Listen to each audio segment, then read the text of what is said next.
Hello, how's it going? Welcome back. It's been a long time. It has. I think it's been a couple of months now at least. I've been rubbish. I've not uploaded anything. And it's just because I'm rubbish. I have no excuse. Having said that, here are my excuses. Right, first of all, I got married.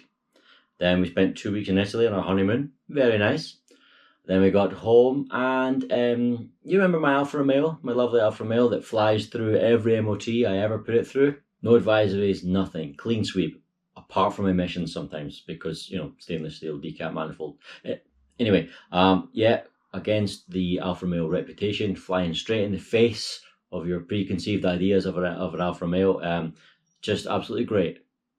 Until now, where it overheated to the point where it cracked the expansion tank and then pissed brake fluid all over the floor of the workshop. So I've been trying to fix it. The reason it overheated is the fan won't come on, the radiator fan won't come on, and I've replaced the radiator fan relay, the temperature sender, the radiator fan resistor, the fan itself, and it's still not coming on. So I've now bought myself a thermostat. So the Alfa Romeo has been problematic. You remember her Fiat Panda? Gone. I spent a fortune on its head gasket after the head gasket went, and then it kept on throwing up engine management lights and misfiring. We got sick of it. It's a design flaw with the 1100. Don't buy the 1100 Panda, get the 1200 at least. So I now got her a Skoda, a little Skoda Fabia for cheap, but then it needed 4 new tyres. I did that. The Mercedes, I've been working on that. That is in the body shop again. And my motorcycle project, I've been working on that to try and get it done before the end of summer. The summer that we're not really having because it's been horrible weather. Yes, anything else? I work full time? Right, enough excuses, right? That's enough. Right, so today, yes, you may remember back in January, I put out a video saying, help, my Trinity Revtech X-Factor motor, which I raced in my GT12 Atom 2, Schumacher Atom 2, is failing. So, symptoms. Sometimes it would stutter quite badly on power. Just horrible feeling. Just it just wouldn't deploy its power. Sometimes it's fine for several races or even several race meetings over several weeks. It'd be fine. And then sometimes it got better, sometimes it got worse. But there was definite stutter. I did all the usual things like recalibrating the ESC, trying different sensor cables. I even tried 2 in additional to the original one, so 3 in total sensor boards. The reason being is the reputation of Trinity isn't great nowadays. They're really good motors quite often, but their quality control isn't fantastic anymore. Now I'm a bit of a Trinity fanboy. I always raced Trinities. The Trinity Revenge of the Monster Pro was the best 27 turn motor of all time. I use that a lot. In fact, I've got it up there somewhere on display. That's my favourite motor of all time. Won several trophies with it. So I like Trinity. So I got this Revtech, which people advise me not to get for the GT12 category because it's a bit too revvy, not enough torque, you have to gear it down lower than everybody else, blah, blah, blah, blah. I ignored them because I like Trinity. So I got the Revtech, and it was great, and it was rapid in a straight line. And yes, I had to run it 3, 4, 5 teeth smaller in the pinion than everybody else. Most people are using the hobby wings because the hobby wings are grunty, but these are all RPM. Anyway, couldn't get rid of these symptoms of stuttering. And eventually I had to just accept the point that maybe the motor wasn't good anymore. They are known to go. So I got myself a hobby wing G4.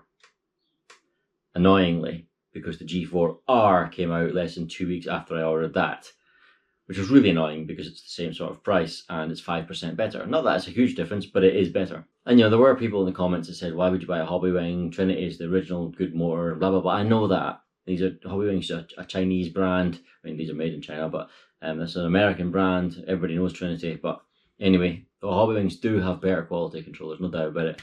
When I had the original sensor board in this, there was 7 degrees of timing between the biggest gap between the sensors, because there's 3 sensors, 7 degrees between 2 of them. And the newer sensor boards were slightly better. There's only 6 degrees, miles off.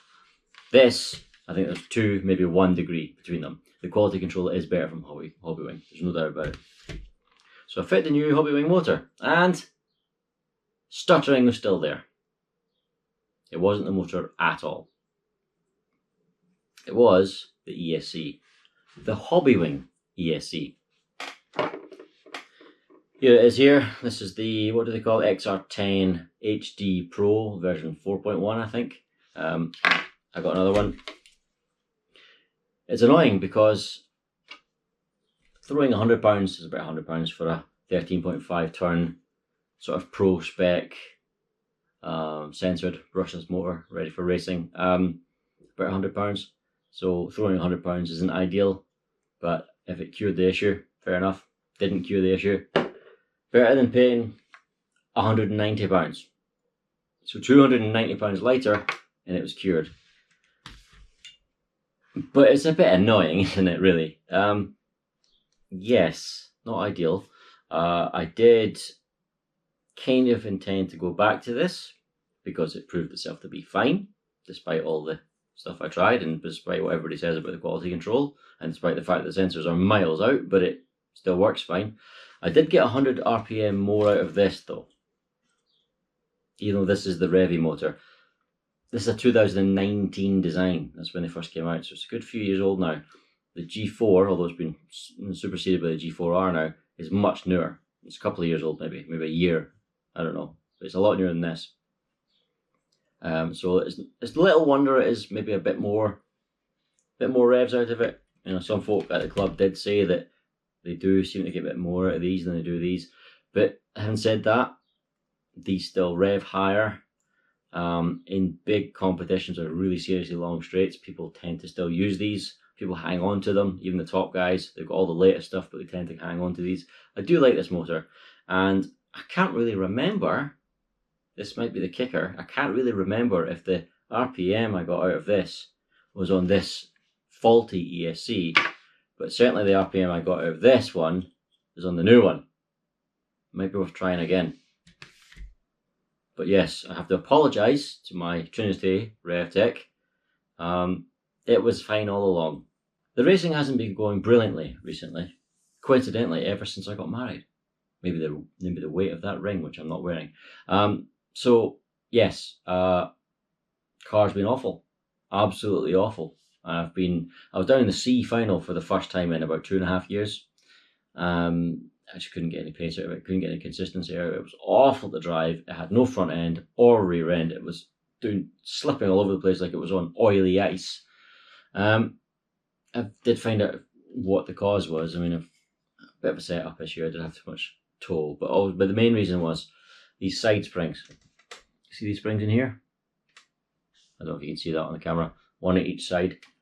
It's what supports the pod as it's pivoting side to side. You see that? So you're activating the springs. The springs were not touching down, because you see they touch down on this lower part, this lower beam. So you get the top beam, which they hang down from, and the lower part, which they touch down on. They weren't touching it. There was a little tiny microscopic gap at each side. So the springs were not touching down on the chassis, which means the pod side-to-side movement wasn't supported at all. So there was obviously as it moved beyond a certain point, it would then touch the spring, and it would have, you know, not damping, it would have support, it would actually have suspension. But at the initial movement, left and right like that, there was nothing. It was free floating. So if you were, you know, the vibrations alone would cause it to do this, move back and forward. But more importantly, if you were coming out of a corner and it was just about straightened up but not quite, if you put the power down, there was no spring to force that back up to the middle, so the thing would spit you into a wall, left or right, depending on which direction you were facing. Such a simple, tiny thing, and it was almost so little that you couldn't see it by eye. As soon as I saw that, all is cured. There's another issue, that this top part that the springs are hanging down from, this whole carbon fibre brace, is actually bowed. It's bowed down now slightly. I mean, obviously not as exaggerated as that, but it's bowed down from screwing it to these top deck conversion parts, which stiffen up the chassis. If you screw them down, it's obviously drawing that down into this part, and it's just bowed out slightly.